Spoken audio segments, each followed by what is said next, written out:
ជំរាបសួរសួស្តីដល់បងប្អូនអតិថិជនទាំងអស់គ្នាថ្ងៃនេះគឺយើងមានជាប្រភេទឈុតសម្រាប់បូមទឹកចូលស្តុកទៀតហើយបងប្អូនទាំងគ្នាហើយអ្វីដែលកាន់តែពិសេសនោះជើងតម្រូរចូលស្តុកខ្សែនេះគឺសិតសឹងតែជាប្រភេទកង់ថ្មីបងប្អូនទាំងគ្នាគឺអត់មានកង់មកទឹកដូចមុនទេបងអញ្ចឹងមកយកទៅគឺងាយស្រួលនៅក្នុងការប្រើប្រាស់បានយូរខ្លាំងមែនតើសម្រាប់ប្រភេទកង់នេះបងប្អូនទាំងគ្នាដែលសារតែយើងយកមកស្តុកខ្សែនេះគឺសិតសឹងតែជាប្រភេទកង់ថ្មីទាំងអស់បងអញ្ចឹងបើសិនជាបងត្រូវការជាប្រភេទម៉ាស៊ីនបូមទឹកសម្រាប់ឈុតបូមទឹកទាំងម៉ាស៊ីនទាំងជើងតម្រូរនេះអាចធ្វើការតាក់ទងមកកាន់ហាង6លីមខ្ញុំបានបងទាំងគ្នាចំពោះតម្លៃវិញគឺត្រឹមតែ1លានជាងទេបងអញ្ចឹងបើសិនជាបងត្រូវការ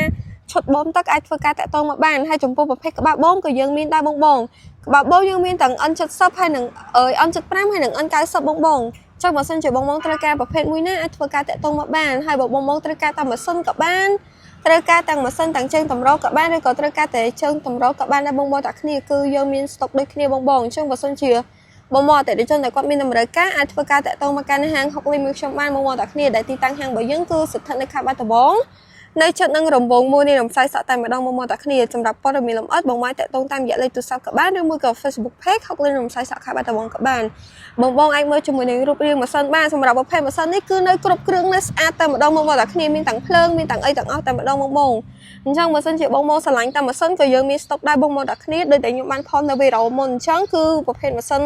12សេកូនកាត់ហ្នឹងគឺយើងមានចូលស្តុកច្រើនហើយតម្លៃត្រឹមតែ1លានស្ដើងទេចំពោះតែម៉ាស៊ីនតេបងទាំងគ្នា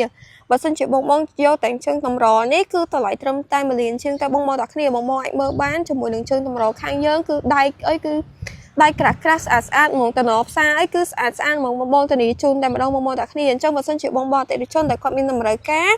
ត្រូវការជាប្រភេទឈុតបូមទឹកនេះបងអាចធ្វើការតាក់ទងមកបានតម្លៃគឺត្រឹមតែ1លានជាងតែប៉ុណ្ណោះបងចឹងបើសិនជាបងមានចងល់ឬក៏ចង់សាកសួរព័ត៌មានអ្វីផ្សេងបងអាចតាក់ទងតាមរយៈលេខទូរស័ព្ទឬមួយក៏ Facebook Page 6លីមរំសាយសក់ខេត្តបាត់ដំបងបានអរគុណជម្រាបលា